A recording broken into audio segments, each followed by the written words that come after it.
Vamos a hablar esta noche de Pancho Villa. Pero bueno, la historia de Pancho Villa y la Revolución Mexicana es enorme, es muy extensa. Hoy vamos a situarnos en un episodio que es cuando Pancho Villa invadió los Estados Unidos.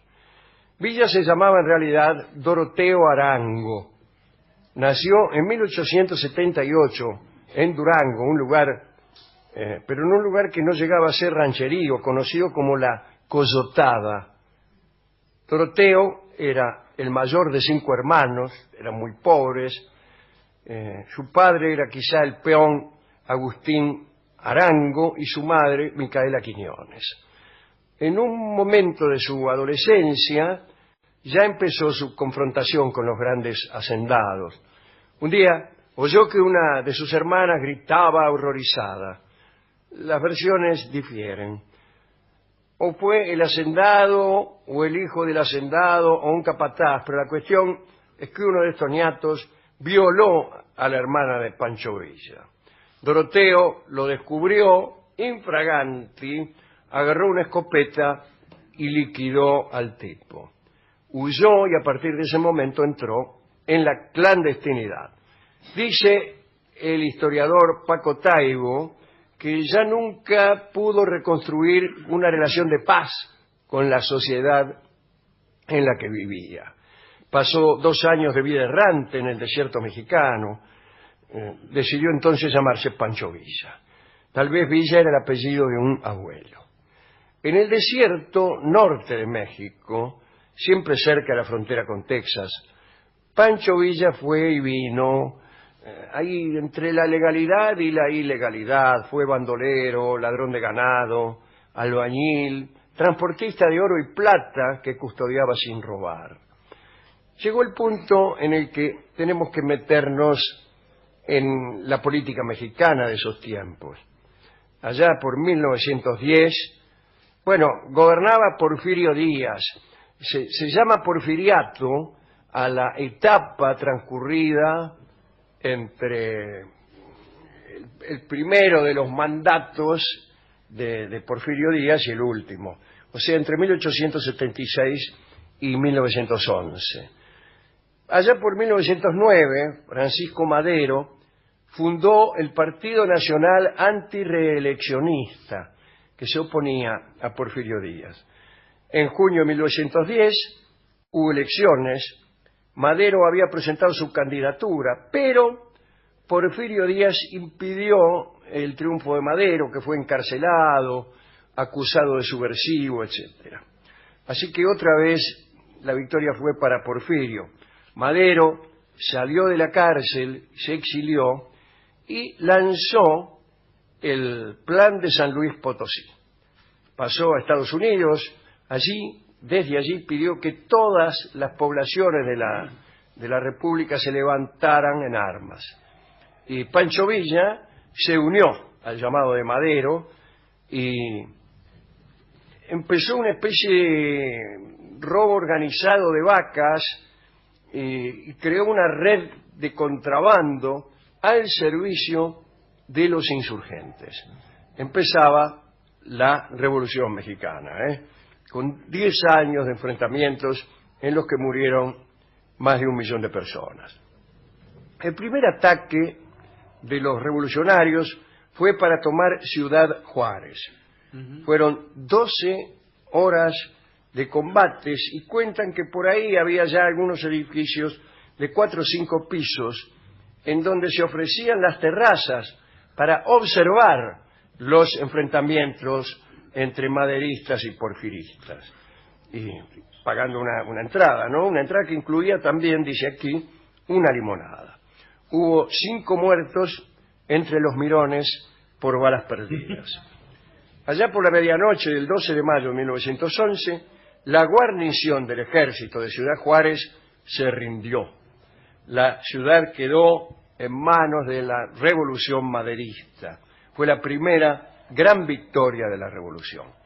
En aquellas primeras batallas, Villa engañó a las fuerzas del general Navarro poniendo sombreros sobre estacas para simular un contingente mayor, y Navarro resolvió replegarse. Una vez que los sublevados ocuparon Ciudad Juárez, Porfirio Díaz presentó su renuncia y se exilió en Francia. Y aquí vamos a hacer funcionar la elipsis. Pasemos por encima de este laberinto de la historia mexicana, con 1000 historias, 1000 traiciones. Madero fue presidente, fue traicionado, fue asesinado. El principal traidor fue Victoriano Huerta, apoyado por los Estados Unidos.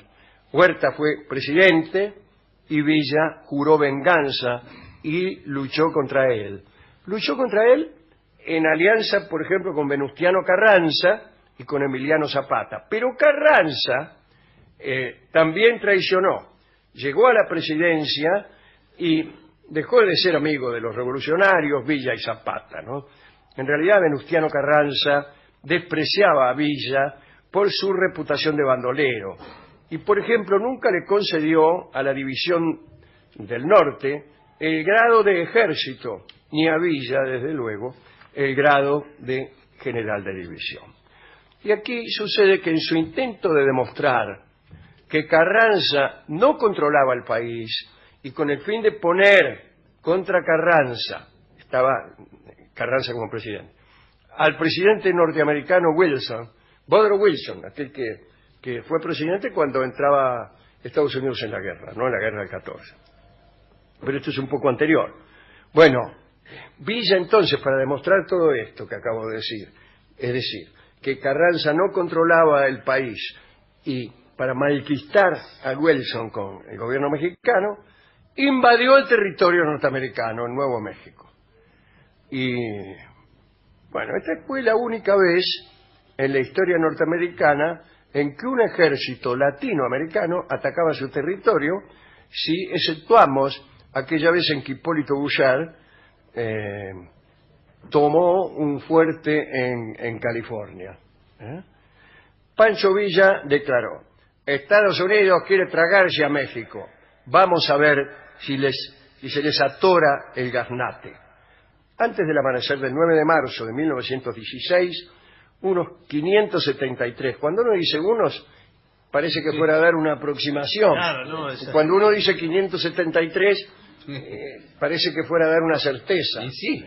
Cuando uno pone junto unos 573, estamos ante una dificultad. Unos 573 villistas atacaron el pueblo de Columbus, en Nuevo México. Muchas ciudades se llaman Columbus en los Estados Unidos. Cuando no saben qué nombre ponerle a una ciudad, le ponen Columbus. Como Springfield. Como también. Springfield, exactamente. Un lugar con 1000 habitantes, un hotel, un cine y un destacamento militar de segundo orden. Otra de las razones para entrar en Columbus era la persecución de un comerciante llamado Sam Ravel, un proveedor de municiones que según Villa lo había traicionado, ¿no?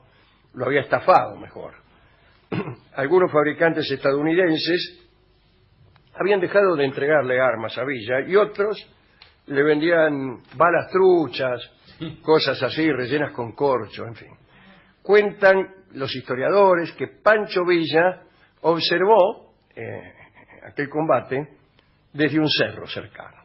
Luego de 6 horas de lucha, las tropas del ejército de la División del Norte abandonaron la zona, pero abandonaron victoriosas. Los soldados de Villa habían capturado 80 caballos, 30 mulas, 300 fusiles, incendiaron un hotel, mataron a 37 militares y a 20 civiles. No encontraron, sin embargo, a este estafador Ravel, o Ravel, vaya a saber, que aterrorizado se fue a vivir a Letonia. Hay que estar muy aterrorizado. Esta acción por parte de Villa provocó la expedición punitiva, atención, encabezada los norteamericanos, ¿no? Así, bueno, vamos a mandar una expedición punitiva como suelen hacer siempre. Y esta expedición estaba encabezada por general Jean Pershing. Persiguieron a Pancho Villa desde mediados de marzo de 1916 hasta el 17 de febrero de 1917. 10.000 soldados norteamericanos debían capturar a Villa para ajusticiarlo en los Estados Unidos como un bandido cualquiera. Nunca lo encontraron. Se había refugiado en una cueva de la sierra de Tarahumara. En esta operación, el ejército de los Estados Unidos probó su más novedoso equipo militar que un año más tarde, en ese momento no lo sabían, iban a usar en la Primera Guerra Mundial. Ahí donde Pershing fue uno de los generales más destacados. Entre esos materiales bélicos estaban ni más ni menos que los vehículos motorizados. Pershing experimentó en México con el uso de automóviles, camiones, aviones y hasta dirigibles por primera vez en la historia. En la persecución de Villa participaron dos generales norteamericanos que nombraré. Dwight Eisenhower, Ike Eisenhower, que sería el principal general de los aliados en la Segunda Guerra y sería presidente de los Estados Unidos. Y el otro general era nada menos que George Patton.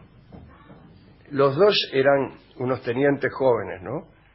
Algunos historiadores, como Paco Taibo, dicen que no fue un preparativo para la Primera Guerra, que los gringos vinieron con caballos malos para la sierra, pesados, y que fue un error de Pershing la persecución con la caballería.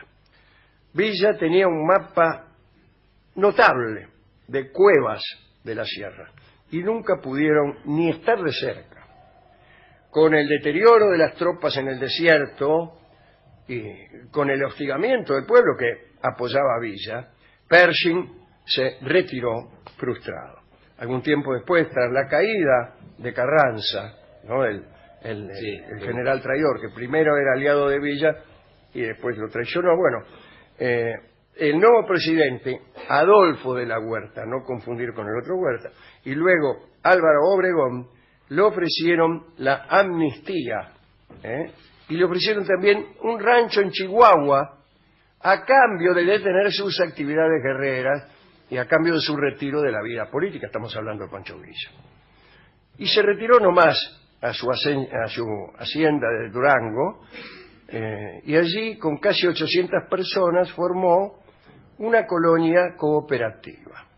Villa jugaba al frontón con paleta, leía El Tesoro de la Juventud. El Tesoro de la Juventud era una especie de enciclopedia británica, sí, muy famosa, muy renombrada y muy costosa. Debe haber sido alguno de los sueños no cumplidos de mi padre, que no tenía otra clase de sueños. Siempre hablaba mi padre del Tesoro de la Juventud y nunca lo compró. Seguía yendo a la escuela, me refiero a Villa, no a mi padre, una escuela que él había construido, y iba como alumno, se sentaba ahí en el fondo. Trabajaba el campo, fue novio de 75 damas y se conoce el nombre de 23.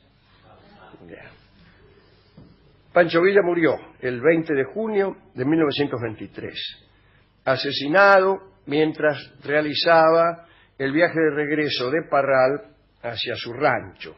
Había ido a visitar a una novia, La Charra, una de las 23 cuyo nombre se conoce. Desayunó con ella y uno de sus hijos, y al regreso lo emboscaron mientras manejaba su Ford. Lo odiaban tanto que para matarlo le pegaron 150 balazos. 3 años después del asesinato, robaron la cabeza de Pancho Villa. Lo enterraron en Parral. Cuenta Paco Taibo que hubo una apuesta entre generales borrachos y el general Durazo se quedó con la cabeza de Villa debajo de su cama y luego la enterró en su rancho dentro de una caja de munición Mauser y nunca más se supo de ella. Unos últimos decires. Pancho Villa acostumbraba a hacerse acompañar de periodistas y de intelectuales, como por ejemplo el escritor estadounidense John Reed. Dio entrevistas constantemente e hizo un contrato con Hollywood para filmar sus batallas, e incluso sus tropas recibieron uniformes nuevos para rodar algunas escenas con una mejor imagen. Villa firmó su contrato con la compañía de David Griffith, el director de El nacimiento de una nación y uno de los pioneros del cine. La vida del general Villa se estrenó en 1914 en New York. Fue un éxito, pero la relación entre Villa y los Estados Unidos no duró por mucho tiempo, entre otras cosas, por lo que acabamos de contar, ¿no? Esta idea de invadir lo que tuvo Villa. En el contrato que Villa firmó en Hollywood, Sí. existía la cláusula de que batallara solamente de día, porque a la noche no podía ser registrado ningún... Claro, en la filmación. ¿Cómo? Claro, ningún No lo- enfrentamiento. En Columbus quema y pisa, Pershing lo viene a buscar, el tigre se vuelve ardilla y no lo puede encontrar. Mi general Pancho Villa, le venimos a cantar. Y aquí vamos a escuchar este corrido que cantan los hermanos Záizar, el corrido de Pancho Villa.